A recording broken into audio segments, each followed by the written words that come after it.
জিন্দাবাদ জিন্দাবাদ ইসলামী মৌলবাদ মূল ছাড়া সব ভ্রান্তবাদ মুর্দাবাদ মুর্দাবাদ জিন্দাবাদ জিন্দাবাদ বলেন জিন্দাবাদ জিন্দাবাদ ইসলামী মৌলবাদ মূল ছাড়া সব ভ্রান্তবাদ মুর্দাবাদ মুর্দাবাদ জিন্দাবাদ জিন্দাবাদ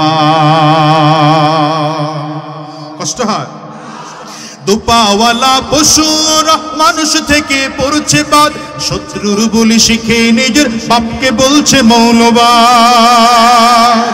দুপাওয়ালা পশুরা মানুষ থেকে পড়ছে বাদ শত্রুর বলি শিখে নিজের বাপকে বলছে মৌলবাদ জন্ম মৃত্যু সবই ওদের মূল ছাড়া তাই নাই ঠিক ধর্মে নাস্তিক জন্মে চারু ছুটছে ওরা দিক বিধি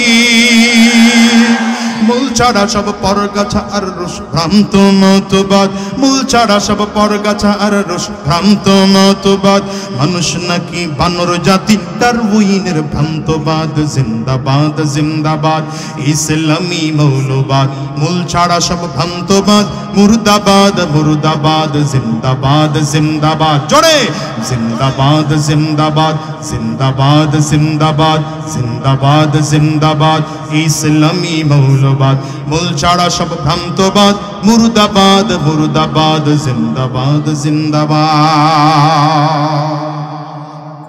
আমি তো বলেছি এই দেশে এতদিন কথা বলার শোনার লোক ছিল না আমরা কথা বললেই তো কাউরে নিয়ে জেলে ঢুকায় রাখতো কাউরে নিয়ে মামলা দিয়ে রাখতো কাউরে হয়রানি করতো কাউরে পেরেশানি করা হতো কথা কন না কেন দেখেন না আল্লামা দিলওয়ার হোসেন সাইদি সাহেবের বিরুদ্ধে মামলা দেওয়া হলো কি মামলা বলে ৭১-এর সময় সে মানবতা বিরোধী ছিল আল্লামা মামুনুল হক সাহেবের বিরুদ্ধে মামলা দেওয়া হলো কি মামলা বলে ধর্ষক নাউযুবিল্লাহ বলবেন না আল্লামা খালিদ সাইফুল্লাহ ইউবির বিরুদ্ধে মামলা দেওয়া হলো গুলিস্তানে ককটেল নিক্ষেপের মামলা পীর সাহেব চরমনায়ের বিরুদ্ধে মামলা দেওয়া হলো ১০,০০০ টাকা পকেট মেইরের মামলা আমার বিরুদ্ধে মামলা দুইটা ছিল একটা মাশাআল্লাহ তারাও গেছে মামলাও গেছে এখনো আরেকটা চলতেছে সেটা হচ্ছে আমি নাকি কার গাছ কেটে আমার বাড়িতে নিয়ে আসছি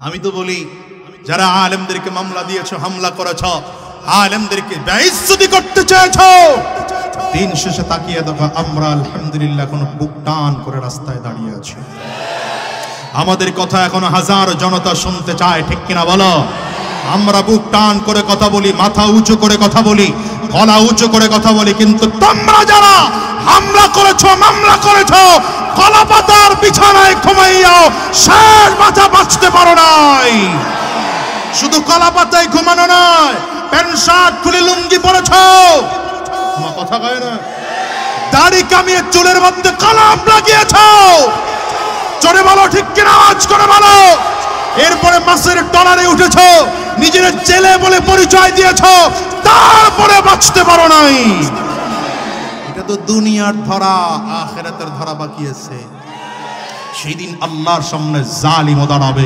মজলুমও দাঁড়াবে তোমরাও দাঁড়াইবা আমরাও দাঁড়াবো খোদার কসম করে বলি আল্লাহর আদালতে দাঁড় করায়া প্রত্যেকটা জুলুমের একটা একটা করে হিসাব নেওয়া হবে কষ্ট হয় আপনাদের এজন্য বলেছি এতদিন বলার জায়গা ছিল না বললে কেউ শুনতো না আলহামদুলিল্লাহ এখন তো শুনবার মতো লোক হয়েছে বিশেষ করে আমাদের ধর্ম উপদেষ্টা যিনি আমাদের প্রাণের মানুষ প্রাণ প্রিয় মানুষ আমরা তার মাধ্যমে ধর্ম উপদেষ্টার মাধ্যমে আমরা এই সরকারকে বলবো সংবিধানে নতুন করে আইন সংশোধন করেন সংযোজন করেন কেউ যদি আমার নবীকে গালি দেয় কেউ যদি আমার নবীকে গালি দেয় কেউ যদি আমার নবীকে লুচ্চা নবী বলে কেউ যদি আমার নবীর চরিত্র নিয়ে কথা বলে বাংলার জমিনে বাইতুল মুকাররমে জুমার নামাজের শেষ হওয়ার পরে মিডিয়ার উপস্থিতিতে ওকে জবাই করে জমিন থেকে বিদায় করা হবে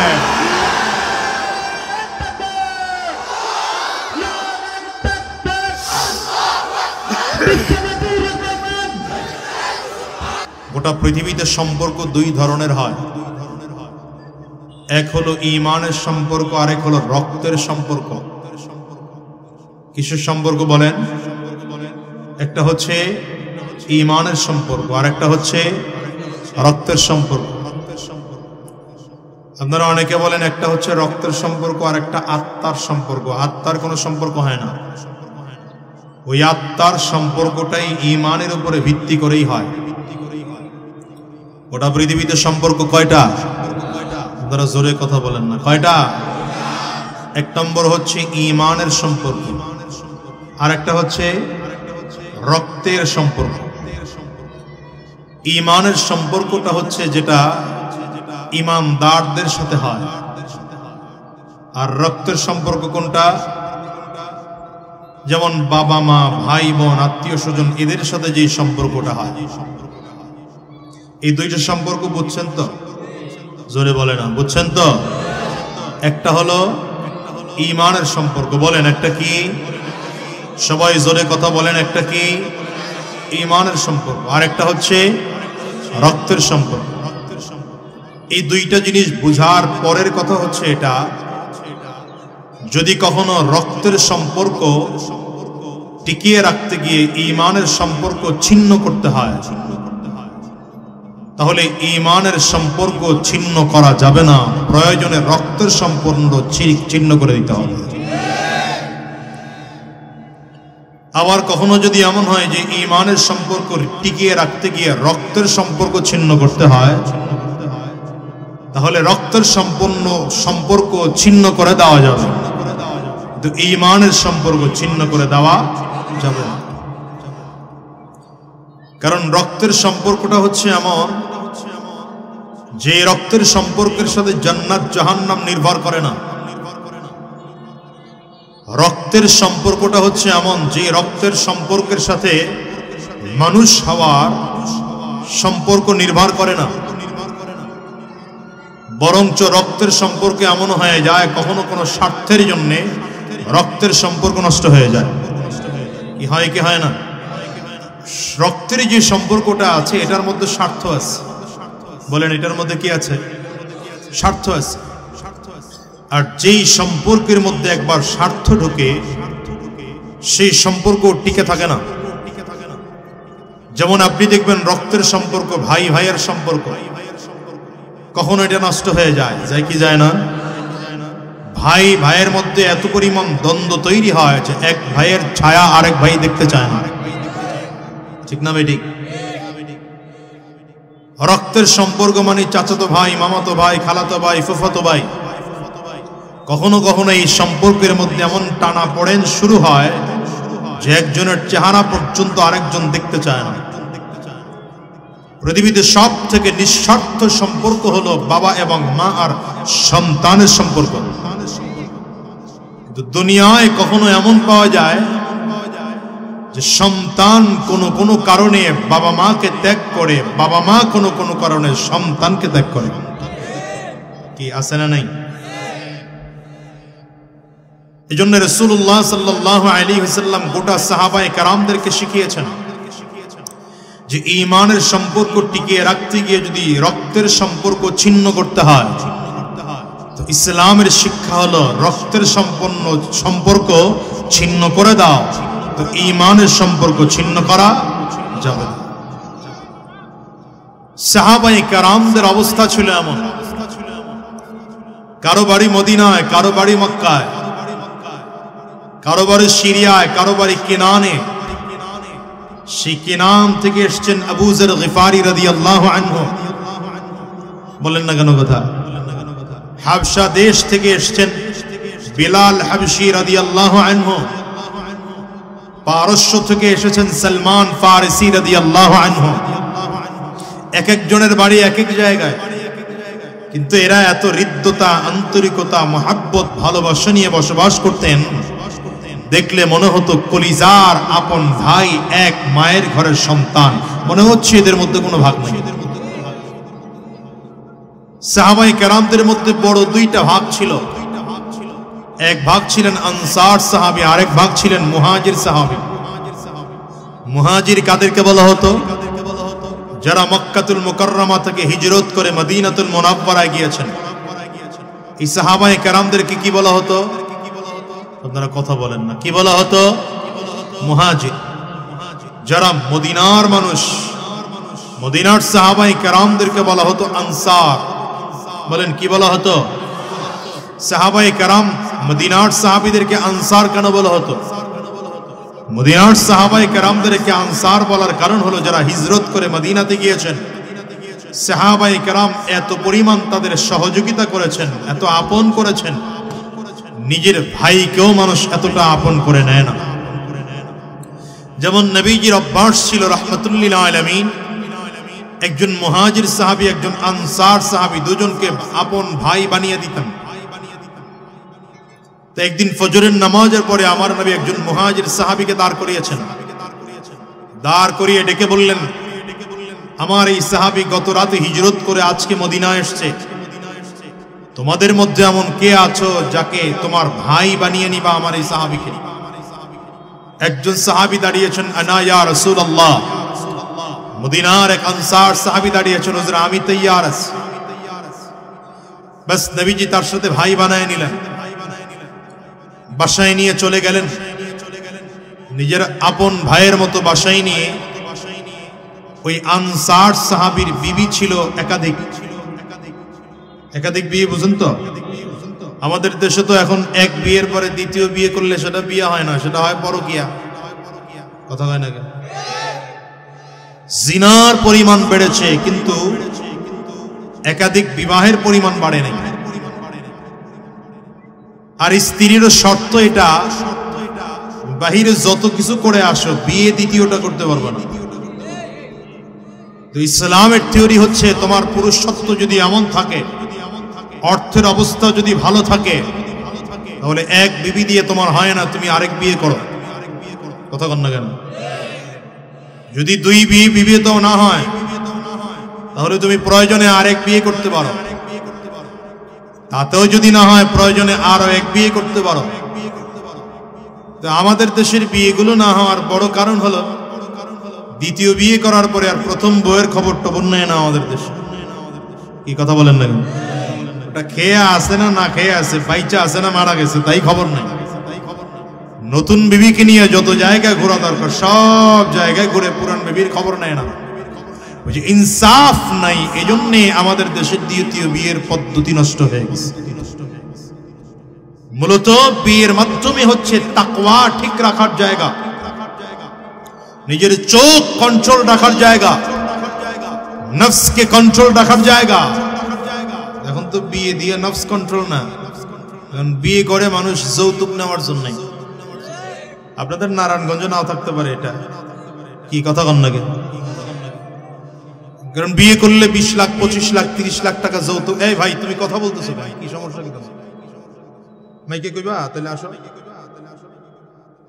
ডিস্টার্ব করো কেন?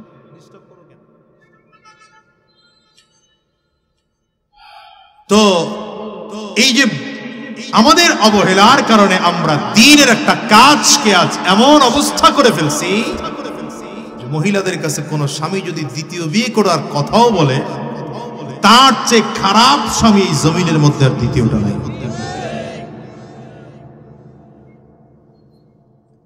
যাই হোক, এই সাহাবীর যে একাধিক বিয়ে ছিল তার মধ্যে একজনকে, যিনি সব থেকে সুন্দরী, তাকে তালাক দিলেন।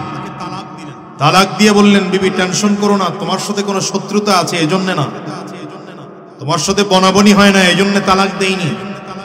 তালাক দিয়েছে আমার ভাই আজকে মক্কাতুল মুকাররমা থেকে এসেছে হিজরত করে মদিনায়, তুমি আমার ভাইকে ইদ্দত শেষ করে বিয়ে করে নিবা। সুবহানাল্লাহ বলবেন না? ও চিন্তা করছেন মাহফিল শেষ হইলে বলবেন? তো সুবহানাল্লাহ আওয়াজ করে বলেন। আচ্ছা, এতটুকু পর্যন্ত হলেও তো শেষ ছিল। তো এই সাহাবী আর আশ্চর্য কাজ দেখালেন।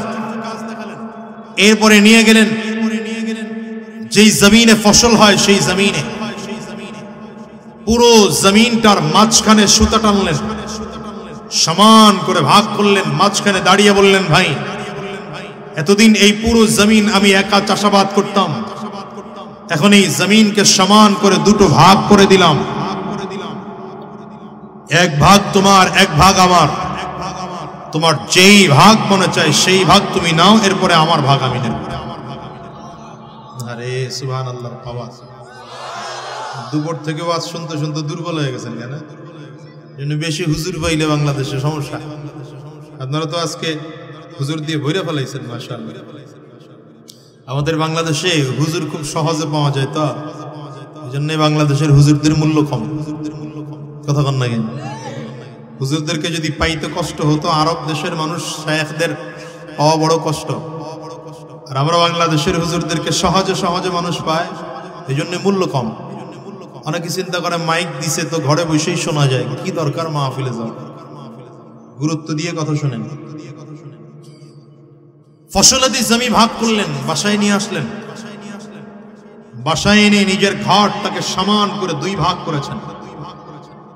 নিজের ঘর সমান করে দুই ভাগ করে ডেকে বললেন, ভাই এতদিন এই ঘরে আমি একা ছিলাম, এখন থেকে আর আমি একা নই, এখন এই ঘরকে সমান দুই ভাগ করলাম। যেই ভাগ তোমার পছন্দ, তোমার ভাগ তুমি আগে নাও, এরপরে আমার ভাগ আমি নেব। মুহাজির সাহাবী আশ্চর্য হয়ে যাচ্ছেন, এটা কি কারবার হচ্ছে? সর্বশেষ নিজের যত অর্থ সম্পদ ছিল, নগদ অর্থ সম্পদগুলো সব একত্রিত করে সমান করে দুই ভাগ করে দিয়ে বললেন, ভাই এগুলো আমার জমানো সম্পদ ছিল, এটা সমান দুই ভাগ করলাম। যেই ভাগ তোমার নেওয়া দরকার তুমি নাও, এরপরে আমার ভাগ আমি নেব। মুহাজির সাহাবী আশ্চর্য হয়ে জিজ্ঞাসা করলেন, ভাই আপনার একাধিক বিবি থেকে একজনকে তালাক দিলেন আমার জন্যে, সম্পত্তির অর্ধেক ভাগ করলেন আমার জন্যে, ঘরের অর্ধেক ভাগ করলেন আমার জন্যে, জমির অর্ধেক ভাগ করলেন আমার জন্যে, এত কাজ কেন করলেন? আপনার সাথে তো আমার খুব বেশি পরিচয় না, আজকে ফজরের নামাজের পরে পরিচয় হয়েছে। আরে আনসার সাহাবী ডেকে বললেন, ভাই আজকে ফজরের সময় নবীজি কি বলেছেন তুমি শোনো নাই? নবীজি বলেছেন তোমার সাথে আমার সম্পর্ক হচ্ছে আপন ভাইয়ের মতো। তো আমার বাবার সম্পত্তি এতদিন আমি একা ভোগ করেছি, এখন তো আমার বাবার আরেকজন সন্তান হয়েছে, তুমি আমার আপন ভাই, তাহলে আমার সম্পত্তি এখন থেকে আমি আর একা ভোগ করতে পারি না, আমার সম্পত্তি ভোগ করার দায়িত্ব এখন তোমারও আছে। যেহেতু আমি বড়, ভাগ করে দেওয়ার দায়িত্ব আমার, আমি ভাগ করে দিলাম। আমি ভাগ যেহেতু করেছি, আমি আমার ভাগ আগে নিতে পারি না, এই জন্য তোমাকে আগে ভাগ তোমার পছন্দ দিয়ে দিলাম, তুমি তোমার পছন্দের ভাগ নিবা, এরপরে আমি আমার পছন্দের ভাগ নেব। ভাই তুমি তোমার আপন ভাই, আর কি করা লাগবে বলো? তারপরেও তোমাকে দ্বীনের জন্য মহব্বত। এটা হচ্ছে সাহাবায়ে কেরামদের শিক্ষা, এটা হচ্ছে সাহাবায়ে কেরামদের শিক্ষা। সাহাবায়ে কেরাম গোটা জাতিকে শিখিয়েছেন, রক্তের সম্পর্ক বড় নয়, ঈমানের সম্পর্ক বড়। বলেন কিসের সম্পর্ক বড়? বলে না, জোরে বলে না, কিসের সম্পর্ক বড়? মুহাম্মাদুর রাসূলুল্লাহ, মুহাম্মাদুর রাসূলুল্লাহ ওয়াল্লাযীনা মা'আহু আশিদ্দাউ আলাল কুফফার রুহামাউ বাইনাহুম। এটা সাহাবায়ে কেরামদের শিক্ষা, গোটা জাতিকে শিখিয়েছেন। নবী এবং নবীর সাহাবায়ে কেরামদের সব থেকে প্রিয় কাজ ছিল, নবী এবং নবীর সাহাবায়ে কেরাম নিজেদের মধ্যে আন্তরিকতা, হৃদ্যতা, মহব্বত, ভালোবাসার যাররা পরিমাণ কোনো ত্রুটি ছিল না, অভাব ছিল না। কিন্তু কাফির মুশরিকদের ব্যাপারে সাহাবায়ে কেরাম বড় কঠোর। আবু বকর সিদ্দিক রাদিয়াল্লাহু আনহু এমন মুসলমান যিনি নবীজির কাছে সর্বপ্রথম কালিমা পড়ে মুসলমান হয়েছেন। আপনারা জানেন সর্বপ্রথম কালিমা পড়ে মুসলমান হয়েছেন আম্মা জান আয়েশা সিদ্দিকা রাদিয়াল্লাহু আনহা। রাহমাতুল লিল আলামিন ওহী প্রাপ্ত হলেন আম্মা জান আয়েশা সিদ্দিকা রাদিয়াল্লাহু আনহার কাছে এসে নিজের ওহী নাজিল হওয়ার সব ঘটনাগুলো খুলে বললেন। রাহমাতুল লিল আলামিনের দিকে তাকিয়ে আছেন আম্মা জান খাদিজাতুল কুবরা রাদিয়াল্লাহু আনহা। রাহমাতুল লিল আলামিন চোখের পানিগুলো ফেলে ফেলে কান্না করেন। আম্মা জান ডেকে বলেন, পয়গম্বর কেন আপনি কাঁদেন? আপনার বাবা নাই এই জন্য বুঝি আপনি কাঁদেন, আপনার মা নাই এই জন্য বুঝি আপনি কাঁদেন, আপনার আপন কেউ নাই এই জন্য বুঝি আপনি কাঁদেন। রাহমাতুল লিল আলামিন বারবার করে মাথা নেড়ে উত্তর দেয়, আমি এই জন্য কাঁদি না, মা আমার ঘরে নাই এই জন্য আমি কাঁদি না, বাবা আমার ঘরে নাই এই জন্য কাঁদি না, প্রচন্ড ভয়ের কারণে আমি কাঁপতেছি আর কান্না করতেছি। আম্মা জান খাদিজা রাদিয়াল্লাহু আনহাকে নবী বলেন, জাম্মিলুনি, আমাকে চাদর দিয়ে ঢেকে দাও, কম্বল দিয়ে ঢেকে দাও। রাহমাতুল লিল আলামিনকে আম্মা জান চাদর দিয়ে ঢাকলেন। এরপরেও দেখেন জ্বরের কারণে নবীজি থরথর করে কাঁপতেছেন। আম্মা জান রাহমাতুল লিল আলামিনকে চাপ দিয়ে ধরে রাখলেন। খেয়াল করতেছেন নবীজি চোখের পানিগুলো ফেলে ফেলে কান্না করেন। আম্মা জান ডেকে বললেন, পয়গম্বর, আমার বুঝতে আর বাকি নাই, কেন আপনি কাঁদেন? কান্নার কারণ হলো আপনি এই মাত্র নবুয়ত প্রাপ্ত হইলেন। আমি আপনার বিবি হইয়া যদি আপনাকে নবী না মানি তাইলে হয় না। আর দেরি করা যাবে না। আপনার মতো মানুষ মিথ্যা কথা বলতে পারে না। হাতটা বাড়ায় দিলাম, কালিমা পড়িয়ে দেন, মুসলমান হয়ে যাব। সর্বপ্রথম কালিমা পড়েছেন আম্মা জান আয়েশা সিদ্দিকা। দ্বিতীয় নম্বরে অর্থাৎ পুরুষদের মধ্যে সব থেকে প্রথম কালিমা পড়ে মুসলমান হয়েছেন হযরত আবু বকর সিদ্দিক রাদিয়াল্লাহু আনহু। আল্লাহু আকবার, জবান খুলে বলেন। আবু বকর সিদ্দিক রাদিয়াল্লাহু আনহু নবীজি যেদিন নবুয়ত প্রাপ্ত হয়েছিলেন সেদিন আবু বকর সিদ্দিক রাদিয়াল্লাহু আনহু ব্যবসার কাজে মক্কার বাহিরে ছিলেন। দ্বিতীয় দিন ফিরেছেন, নবীজি ডেকে বললেন, আবু বকর, আজ রাতে গতকালকে আমি নবুয়ত প্রাপ্ত হলাম। আবু বকর সিদ্দিক রাহমাতুল লিল আলামিনের দিকে তাকিয়ে আছেন। কি যেন বলবেন মনে হয়, কোনো প্রশ্ন করেন না। হঠাৎ করে আবু বকর সিদ্দিক রাদিয়াল্লাহু আনহুর দিকে তাকিয়ে রাহমাতুল লিল আলামিন বলে, এই আবু বকর, 22 বছর আগের স্বপ্নের কথা মনে আছে নাকি বলো? 22 বছর আগের স্বপ্নের সেই নবী হইলাম আমি মুহাম্মদুর রাসূলুল্লাহ। চিৎকার করে জোরে বলেন সুবহানাল্লাহ। নবীজির বলতে দেরি হয়, আবু বকর সিদ্দিক রাদিয়াল্লাহু আনহু সাথে সাথে হাত বাড়িয়ে দিলেন, পয়গম্বর, কালিমা পড়িয়ে দেন, মুসলমান হয়ে যাব। প্রশ্ন হতে পারে, 22 বছর আগে কি স্বপ্ন দেখেছেন আমার নবী? কি স্বপ্ন দেখেছেন আবু বকর? কি বা এখানে হলো? 22 বছর আগের কথা, অর্থাৎ নবীজির বয়স যেদিন 18 বছর ছিল, সেই সময় আবু বকর সিদ্দিক রাদিয়াল্লাহু আনহুর বয়স ছিল 20 বছর। একই সফরে রওনা করেছেন, নবীজিও সাথে আছেন, আবু বকর সিদ্দিক রাদিয়াল্লাহু আনহু সাথে আছেন। আবু বকর সিদ্দিক রাদিয়াল্লাহু আনহু জানে না যে আগামী 22 বছর পরে মুহাম্মদ হবে পয়গম্বর, আখিরি জামানার নবী হবেন আবু বকর সিদ্দিকও জানেন না, আমার নবীও জানেন না। আগামী 22 বছর পরে আবু বকর আমার হাতে হাত দিয়ে সর্বপ্রথম কালিমা পড়ে মুসলমান হয়ে যাবেন। দুজন ব্যবসায়িক সফরে রওনা করলেন। রাস্তায় কোনো এক জায়গায় তাঁবু টানিয়ে দুজন এক তাঁবুর মধ্যে ঘুমাইতেছেন। ঘুমের মধ্যে আবু বকর সিদ্দিক রাদিয়াল্লাহু আনহু স্বপ্ন দেখতেছেন, আখিরি জামানার পয়গম্বর যে হবে তার এই কিছু গুণ থাকবে। যিনি প্রধান সহকারী হবে তারও এই কিছু গুণ থাকবে। আবু বকর সিদ্দিক রাদিয়াল্লাহু আনহু বলেন, স্বপ্নে দেখার পরে মনে মনে চিন্তা করলাম, এই স্বপ্নের সাথে একমাত্র মুহাম্মদুর রাসূলুল্লাহর চরিত্রের মিল আছে, একমাত্র আমি আবু বকরের চরিত্রের মিল আছে। তাইলে নবী কে হবে প্রধান? হাতে হাত দিয়ে কালিমা পড়ে মুসলমান হওয়ার লোক কে হবে? টেনশন পড়ে গেছেন আবু বকর, কিন্তু কাউরে বলেন না, কাউকে জানান নাই স্বপ্নের কথা, কাউকে বলেন নাই। আবু বকর সিদ্দিক বলেন, আজকে 22 বছর পর্যন্ত স্বপ্ন গোপন করে রাখলাম, কিন্তু রাহমাতুল লিল আলামিন হঠাৎ করে দাঁড়িয়ে বলেন, রে আবু বকর, 22 বছর আগের স্বপ্নের কথা একটা বারের জন্য চিন্তা করো। আবু বকর সিদ্দিক বলেন, আমার আর বুঝতে বাকি নাই, 22 বছর আগে যে স্বপ্ন দেখেছিলাম সেই স্বপ্নের নবী মুহাম্মদুর রাসূলুল্লাহ আমার সামনে আজ দাঁড়ানো। আবু বকর সিদ্দিক রাদিয়াল্লাহু আনহু হাত বাড়িয়ে দিয়েছেন, পয়গম্বর কালিমা পড়িয়ে দেন, মুসলমান হয়ে যাব, কালিমা পড়িয়ে দেন, মুসলমান হয়ে যাব। আবু বকর সিদ্দিক এমন একজন মানুষ যিনি প্রশ্ন ছাড়া আমার নবীকে নবী বলে মেনে নিয়েছেন। রাহমাতুল লিল আলামিন নিজেই বলেন, যত সাহাবী আমার আছে সব সাহাবী আমাকে পরীক্ষা করে কালিমা গ্রহণ করেছে, সব সাহাবী আমার মুজিজা দেখে কালিমা পড়েছে। কেউ তো আবার আমাকে প্রশ্ন করে জানার পরে কালিমা পড়ে মুসলমান হয়েছে। আবু বকর সিদ্দিক রাদিয়াল্লাহু আনহু আমার নবীকে প্রশ্ন করেন নাই, নবীজির কোনো মুআজিজা দেখেন নাই, শুধুমাত্র রাহমাতুল লিল আলামিন যখন বললেন আবু বকর 22 বছর আগের কথা একটু স্মরণ করো, বলতে দেরি হয় রাহমাতুল লিল আলামিনের দিকে তাকিয়ে আবু বকর সিদ্দিক রাদিয়াল্লাহু আনহু কালিমা পড়ে মুসলমান হয়ে গেলেন।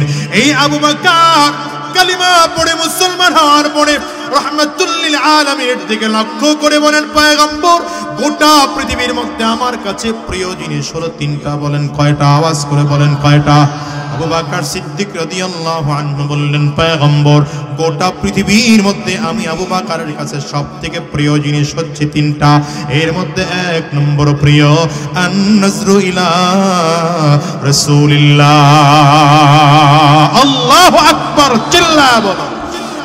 এক নম্বর প্রিয় আবু বকর সিদ্দিক বলেন, পয়গম্বর গোটা দুনিয়ার মধ্যে আমি আবু বকর থেকে প্রিয় জিনিস হলো তিনটা। এর মধ্যে এক নম্বর প্রিয় আন-নাজরু ইলা ওয়াজহি রাসূলিল্লাহ, আপনার সুন্দর চেহারার দিকে তাকিয়ে থাকা আমি আবু বকরের কাছে সবথেকে প্রিয়। আবু বকর সিদ্দিক বলেন, পয়গম্বর আমার কাছে দ্বিতীয় নম্বর প্রিয় ইনফাকু মালি আলা রাসূলিল্লাহ, আমার যত সম্পদ আছে সম্পদগুলো আপনার জন্য খরচ করা আমার কাছে বড় প্রিয়। আবু বকর সিদ্দিক বলেন, পয়গম্বর আমার তিন নম্বর প্রিয় আমার একটা বাচ্চা মেয়ে আছে, নাম তার আয়েশা, মাত্র 6 বছর বয়স। আমার বারবার করে মনটায় চায় আমার এই মেয়েটাকে আপনার কাছে বিয়ে দেব। নবী আমার কোনো কথা বলেন না, হ্যাঁও বলেন না, নাও বলেন না। কি বলবেন আমার নবী? যদি হ্যাঁ বলেন তাইলেও সমস্যা, না বললেও সমস্যা। আমার নবী যদি বিয়েতে রাজি হয়ে যান তাইলে মাত্র 6 বছর বয়সে এক বাচ্চা মেয়েকে আমার নবীর বিয়ে করতে হয়, যেটা আমার নবী বলতে পারেন না। আবার যদি ডাইরেক্ট না বলে দেন তাইলে আবু বকর সিদ্দিক রাদিয়াল্লাহু আনহুর মতো প্রিয় মানুষটা কষ্ট পেয়ে যায়। রাহমাতুল লিল আলামিন অপেক্ষায় আছেন। হঠাৎ করে তাকিয়ে দেখেন আসমান থেকে জিবরাইল আমিন রেশমি রুমাল নিয়ে নবীজির কাছে এসে হাজির হয়ে গেলেন। পয়গম্বর এই রেশমি রুমালটার মধ্যে নাকি একটা মেয়ের ছবি আছে। আল্লাহ তাআলা বলেছে যদি মেয়েটাকে পছন্দ হয় বিয়ের প্রস্তাব আমার আল্লাহ নিজে দিয়ে পাঠিয়েছে। আবু বকর সিদ্দিক রাদিয়াল্লাহু আনহু কে ডেকে বললেন, আবু বকর রেশমি রুমালটার দিকে তাকিয়ে দেখো, এই রুমালের মধ্যে ছবিটা কার? আবু বকর সিদ্দিক বললেন, পয়গম্বর আল্লাহর কসম করে বলি, আল্লাহর কসম করে বলি এই ছবিটাই তো আমার মেয়ের ছবি। রাহমাতুল লিল আলামিন বললেন, আবু বকর এইবার তোমার মেয়েটা ছোট না বড়, ভালো না মন্দ, সুন্দর না অসুন্দর দেখার কোনো প্রয়োজন নাই, যেহেতু আল্লাহ তাআলা বলেছে আমি নবী বিয়ে করার জন্য তৈয়ার। তাইলে বলেন তো আম্মা জান আয়েশা সিদ্দিকা রাদিয়াল্লাহু আনহাকে বিয়ের প্রস্তাব আমার নবী আগে দিয়েছেন না আবু বকর সিদ্দিক দিয়েছেন? আবু বকর সিদ্দিক রাদিয়াল্লাহু আনহু প্রস্তাব আগে দিয়েছেন। এরপরেও নবীজি ফয়সালা জানান নাই যতক্ষণ আল্লাহ পাকের পক্ষ থেকে কোনো সিদ্ধান্ত না এসেছে।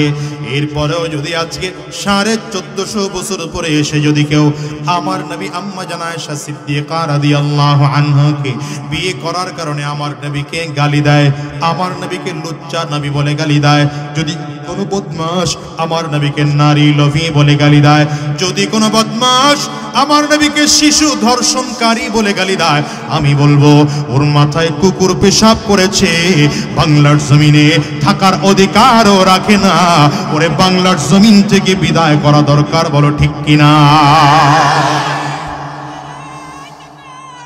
এই বাংলাদেশে কোনো আলেমদের বিরোধিতা করার কিছু লোক আছে না নাই? চিল্লায়া জোরে বলো।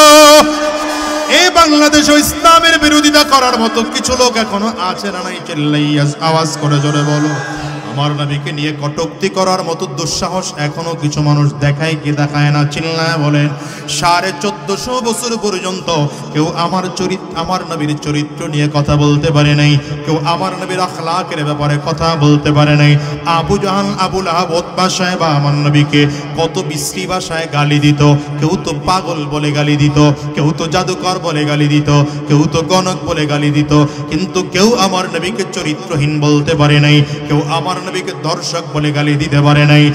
দুনিয়ার মুসলমান, এরপরেও যদি আজকে 50 বছর ধরে এই 1450 বছর পর্যন্ত এত দুঃসাহস কেউ দেখাই নাই, কিন্তু বাংলাদেশে মুসলমানের ঘরে জন্ম নিয়া যারা আমার নবীকে গালি দেয়, আমার নবীকে গালি দেয়, এরা স্পষ্ট বিধান শুনে নাও। রাহমাতুল লিল আলামিনের বিধান হলো মান সাব্বা নাবিয়ান ফাকতুলুহু। যেই ব্যক্তি নবীকে গালি দেবে ওর কোনো কথা শোনা যাবে না, ওরে জবাই করে বিদায় করে দিতে হবে। হাত তুলে বলো ঠিক কিনা? এতদিন আমাদের বলার কোনো জায়গা ছিল না, আলহামদুলিল্লাহ এখন তো বলার জায়গা তৈরি হয়েছে, ঠিক কিনা জোরে কও। স্বৈরাচারের আমলে আমরা দেখেছি ওই সময়ের প্রধানমন্ত্রীর বিরুদ্ধে যদি কেউ মন্তব্য করে তার ব্যাপারেও শাস্তি নির্ধারণ করা ছিল। তার বাবা পাতানো জাতির জনকের ব্যাপারে, পাতানো জাতির জনক বুঝেননি? পাতানো জাতির জনক বুঝেন নাই? কোরআনে জাতির জনক বলা হয়েছে কাকে? জাতির পিতা কাকে বলা হয়েছে? আওয়াজ করে কও। রব্বে কারীম নিজে বলেন মিল্লাত আবিকুম ইব্রাহিম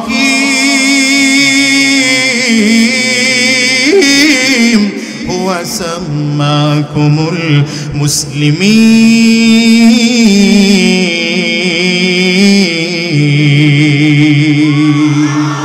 আল্লাহ তাআলা নিজেই বিধান দিয়েছেন, শোনো দুনিয়ার মুসলমানেরা, শোনো দুনিয়ার মানুষ, তোমাদের জাতীয় পিতা হলো ইব্রাহিম, সে তোমাদেরকে মুসলিম নামে ভূষিত করেছে।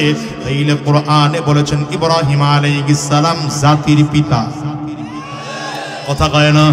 মুসলমানদের জাতির পিতার নাম কি? 16 বছরে আবার ভুইলা যান নাই তো? 16 বছর ধরে আমাকে উল্টা জিনিস খাওয়ানো শিখাইছে। কথা কয় না কেন?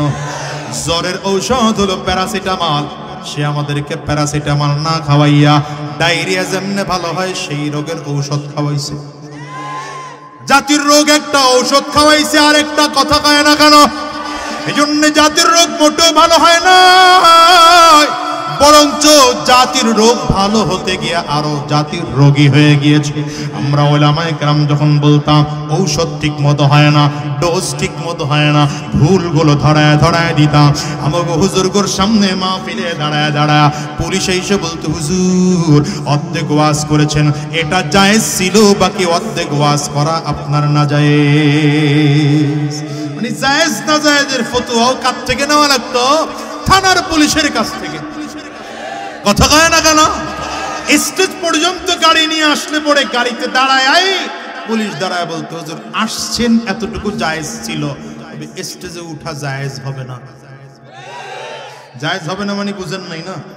পারমিশন নাই আর কি। কথা কয় না? কোরআনের কথা বলবো কি বলবো না এটা কারো কাছ থেকে জিজ্ঞাসা করে নেওয়ার টাইম আছে ওলামায়ে কেরামদের?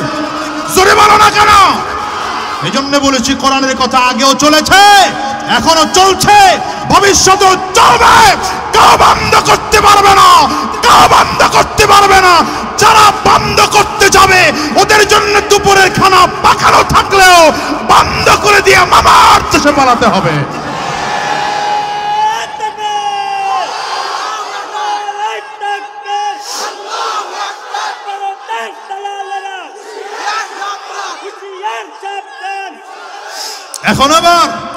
এখন আবার নতুন করে ভারত প্রেমী কিছু মানুষ বাংলাদেশে নতুন করে উদয় হয়েছে, তারা আমাদেরকে সবক শোনাতে চায়, ভারতের বিরোধিতা করে বাংলাদেশে টিকে থাকা যাবে না। আমি তাদেরকে বলতে চাই মুসলমানদের সাথে কাউকে লাগে না, একজন আছেন। একটু আঙ্গুলটা উঁচা করে জোরে বলা যাবে না? একজন আছেন, তিনি কে? আরো জোরে বলো তিনি কে? সবাই আঙ্গুলটা উঁচা করে বলো কি কে? মুসলমানদের সাথে জাপান নাই, মুসলমানদের সাথে রাশিয়া নাই, মুসলমানদের সাথে আমেরিকা নাই, মুসলমানদের সাথে ভারত নাই। আরে কাউকে লাগবে না। এক আল্লাহ যদি মুসলমানদের সাথে থাকে, খোদার কসম বিজয় মুসলমানদেরই হবে, আর কাউকে দেওয়া লাগবে না। ঠিক কিনা বলো? আলেমদের বিরোধিতা করতে গিয়া একদল পালাইছে। নতুন করে যারা বলতে চান মৌলবাদীদের ক্ষমতা আসতে দেওয়া হবে না, কথা কয় না তো, আছে না একদল আমাকে নতুন করে শিখায় মৌলবাদীদের ক্ষমতা আসতে দেওয়া হবে না। আরে বেটা, মৌলবাদীরা ছাড়া তো দুনিয়াই নাই, কথা কয় না? মৌলবাদী ছাড়া দুনিয়ায় হয় না। মৌলবাদী কারা? যারা এক আল্লাহকে বিশ্বাস করে, যারা নবীকে বিশ্বাস করে, যারা কোরআনকে বিশ্বাস করে। ঠিক কিনা বলা? আমি তো বলি মৌলবাদীদের বলে মৌলবাদী বলে গালি দিলে আমার খুব খুশি লাগে, কারণ আমরা সত্যিই মৌলবাদী, প্রত্যেকটা মুসলমান মৌলবাদ। ঠিক কিনা বলো? সুতরাং ভবিষ্যতেও মৌলবাদীরাই ক্ষমতায় আসবে, কোনো রাম ভামরা ক্ষমতায় আসতে দেওয়া হবে না। দুই হাত উঁচা করে, দুই হাত উঁচা করে ইসলামের পক্ষে থাকতে তৈয়ার আছেন তো? কোরআনের পক্ষে থাকতে তৈয়ার আছেন তো? দ্বীনের পক্ষে থাকতে তৈয়ার আছেন তো? উলামায়ে কেরামদের পক্ষে থাকতে তৈয়ার আছেন তো? যদি আবার ময়দানে নামতে হয় ময়দানে নামবো, রক্ত দিতে হয় রক্ত দেব, জীবনটাও যদি কারো দিতে হয় তৈয়ার আছো কারা কারা? দুই হাত উঁচু করে আল্লাহকে ডাকো।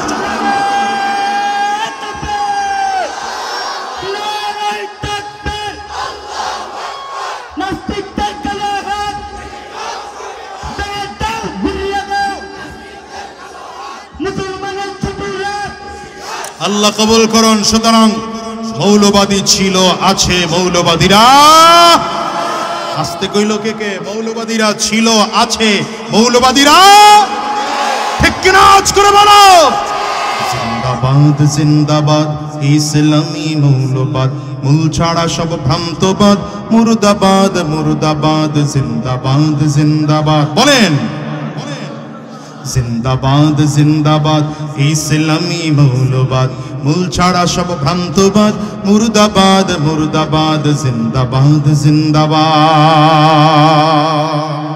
কষ্ট হয়? দুপাওয়ালা পশুর মানুষ থেকে পড়ছে বাদ, শত্রুর বলি শিখে নিজের বাপকে বলছে মৌলবাদ। দুপাওয়ালা পশুর মানুষ থেকে পড়ছে বাদ, শত্রুর বলি শিখে নিজের বাপকে বলছে মৌলবাদ। জন্ম মৃত্যু সবই ওদের, মূল ছাড়া তাই নাই কো ঠিক, ধর্মে নাস্তিক জন্ম চারু ছুটছে ওরা দিক বিধি। মূল ছাড়া সব পরগাছা আর রস ভ্রান্ত মতবাদ, মূল ছাড়া সব পরগাছা আর রস ভ্রান্ত মতবাদ। মানুষ নাকি বানর জাতি, ডারউইনের ভ্রান্তবাদ। জিন্দাবাদ জিন্দাবাদ ইসলামী মৌলবাদ, মূল ছাড়া সব ভ্রান্তবাদ, মুর্দাবাদ মুর্দাবাদ, জিন্দাবাদ জিন্দাবাদ। জোরে জিন্দাবাদ জিন্দাবাদ জিন্দাবাদ জিন্দাবাদ জিন্দাবাদ জিন্দাবাদ ইসলামী মৌলবাদ, মূল ছাড়া সব ভ্রান্তবাদ, মুর্দাবাদ মুর্দাবাদ, জিন্দাবাদ জিন্দাবাদ। আমি তো বলেছি এই দেশে এতদিন কথা বলার শোনার লোক ছিল না। আমরা কথা বললেই তো কাউরে নিয়ে জেলে ঢুকায় রাখতো, কাউরে নিয়ে মামলা দিয়ে রাখতো, কাউরে হয়রানি করতো, কাউরে পেরেশানি করা হতো। কথা কন না কেন? দেখেন নাই আল্লামা দিলওয়ার হোসেন সাইদি সাহেবের বিরুদ্ধে মামলা দেওয়া হলো। কি মামলা? বলে ৭১-এর সময় সে মানবতা বিরোধী ছিল। আল্লামা মামুনুল হক সাহেবের বিরুদ্ধে মামলা দেওয়া হলো। কি মামলা? বলে ধর্ষক। নাউযুবিল্লাহ বলবেন না। আল্লামা খালিদ সাইফুল্লাহ ইউবির বিরুদ্ধে মামলা দেওয়া হলো, গুলিস্তানে ককটেল নিক্ষেপের মামলা। পীর সাহেব চরমনায়ের বিরুদ্ধে মামলা দেওয়া হলো, ১০,০০০ টাকা পকেট মেইরের মামলা। আমার বিরুদ্ধে মামলা দুইটা ছিল, একটা মাশাআল্লাহ তারাও গেছে, মামলাও গেছে, এখনো আরেকটা চলতেছে। সেটা হচ্ছে আমি নাকি কার গাছ কেটে আমার বাড়িতে নিয়ে আসছি। আমি তো বলি যারা আলেমদেরকে মামলা দিয়েছো, হামলা করেছো, আলেমদেরকে বেইজ্জতি করতে চেয়েছো, দিন শেষে তাকিয়ে দেখো আমরা আলহামদুলিল্লাহ কোনো বুক টান করে রাস্তায় দাঁড়িয়ে আছি। আমাদের কথা এখনো হাজার জনতা শুনতে চায়। ঠিক কিনা বলো? আমরা বুক টান করে কথা বলি, মাথা উঁচু করে কথা বলি, গলা উঁচু করে কথা বলি, কিন্তু তোমরা যারা হামলা করেছো, মামলা করেছো, কলা পাতার বিছানায় ঘুমাইয়াও শেষ মাথা বাঁচতে পারো নাই। শুধু কলা পাতায় ঘুমানো নয়, প্যান্ট শার্ট খুলে লুঙ্গি পরেছ, তোমার কথা কয় না, দাড়ি কামিয়ে চুলের মধ্যে কলম লাগিয়েছ, জোরে বলো ঠিক কিনা, আওয়াজ করে বলো। এরপরে মাছের টলারে উঠেছ, নিজের জেলে বলে পরিচয় দিয়েছ, তারপরে বাঁচতে পারো নাই। এটা তো দুনিয়ার ধরা, আখিরাতের ধরা বাকি আছে।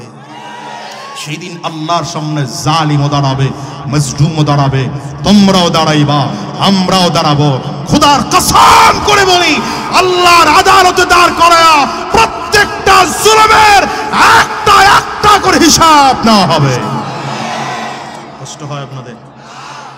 এজন্য বলেছি, এতদিন বলার জায়গা ছিল না, বললে কেউ শুনতো না। আলহামদুলিল্লাহ, এখন তো শুনবার মতো লোক হয়েছে। বিশেষ করে আমাদের ধর্ম উপদেষ্টা, যিনি আমাদের প্রাণের মানুষ, প্রাণ প্রিয় মানুষ, আমরা তার মাধ্যমে, ধর্ম উপদেষ্টার মাধ্যমে আমরা এই সরকারকে বলবো, সংবিধানে নতুন করে আইন সংশোধন করেন, সংযোজন করেন। কেউ যদি আমার নবীকে গালি দেয়, কেউ যদি আমার নবীকে গালি দেয়, কেউ যদি আমার নবীকে লুচ্চা নবী বলে, কেউ যদি আমার নবীর চরিত্র নিয়ে কথা বলে, বাংলার জমিনে বাইতুল মুকাররমে জুমার নামাজের শেষ হওয়ার পরে মিডিয়ার উপস্থিতিতে ওকে জবাই করে জমিন থেকে বিদায় করা হবে।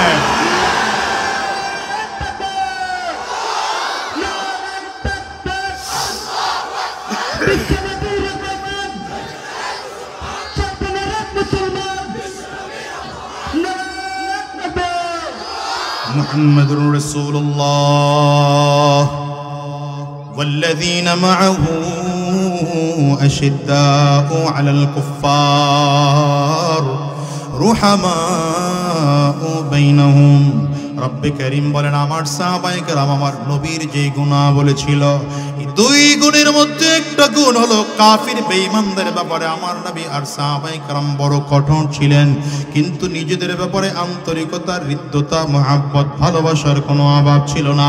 এজন্যই তো বদরের ময়দানে আবু বকর সিদ্দিক রাদিয়াল্লাহু আনহু হাজির হয়েছেন। আবু বকর সিদ্দিক মুসলমানদের পক্ষে হাজির হয়েছে। ওই একই যুদ্ধে আবু বকর সিদ্দিক রাদিয়াল্লাহু আনহুর সন্তান, তিনি বেঈমানদের পক্ষে হাজির হয়েছিলেন, কোরআনের বিরুদ্ধে হাজির হয়েছিলেন।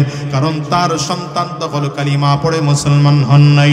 পরবর্তীতে যখন কালিমা পড়ে মুসলমান হয়ে গেলেন, সন্তান তার বাবাকে ডেকে বলেন, বাবা, অমুক যুদ্ধে আমি তোমাকে কাছে পেয়েছিলাম, সেদিন আমি চাইলে তোমাকে জমিন থেকে বিদায় করে দিতে পারতাম, মারি নাই কেন জানো? তুমি যে আমার বাবা, সন্তান হয়ে আমি বাবাকে ছাড় দিলাম।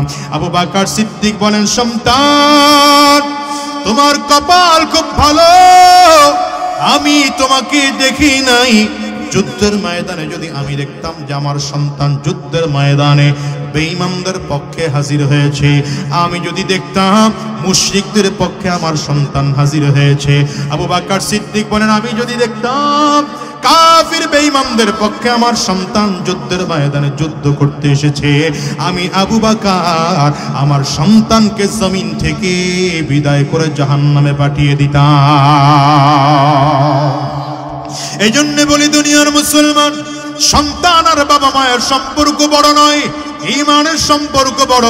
ভাই ভাইয়ের সম্পর্ক বড় নয়, ঈমানের সম্পর্ক বড়।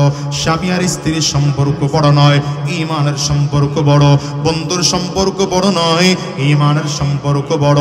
ভাই বোনের সম্পর্ক বড় নয়, ঈমানের সম্পর্ক বড়। ঈমানের সম্পর্কে ঈমানের বলে বলিয়ান হয়ে যাও। সাবধান করে বলি, আজকে গোটা বাংলাদেশের আলেম সমাজকেও বলে যাব, তোমাদেরকেও বলে যাব, এই বাংলার জমিনে ইসলামের পতাকা উত্তোলন হওয়ার একটা সুযোগ তৈরি হয়েছে।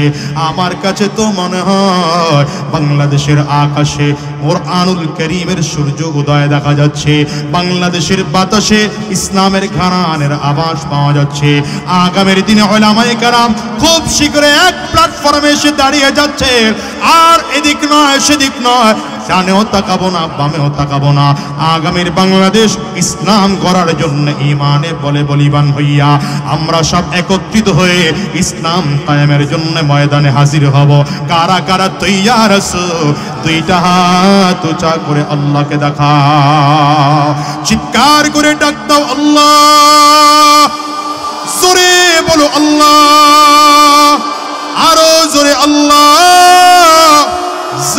জবান খুলে আল্লাহ, আয় আল্লাহ গোটা বাংলাদেশকে ইসলামের দেশ হিসেবে কবুল করে নাও, গোটা বাংলাদেশকে কোরআনের দেশ বলে কবুল করে নাও, গোটা বাংলাদেশকে দ্বীনের জন্য কবুল করে নাও, উলামায়ে কেরামদেরকে এক ও নেক হওয়ার তৌফিক দিয়ে দাও। জবান খুলে বলো আমিন, চিল্লায় জোরে বলো আল্লাহুম্মা আমিন। হাতগুলো তুলে রাখেন, নামায়েন না। এ হাত দিয়ে কেউ মাকে কবরে রেখেছেন, এই হাত দিয়ে কেউ বাবাকে কবরে রেখেছেন, এই হাত দিয়ে কেউ কাবার গিলাফ ধরেছেন। আজকের হাত দিয়ে আমরা একটা নেকের কাজ করব, রাজি আছেন?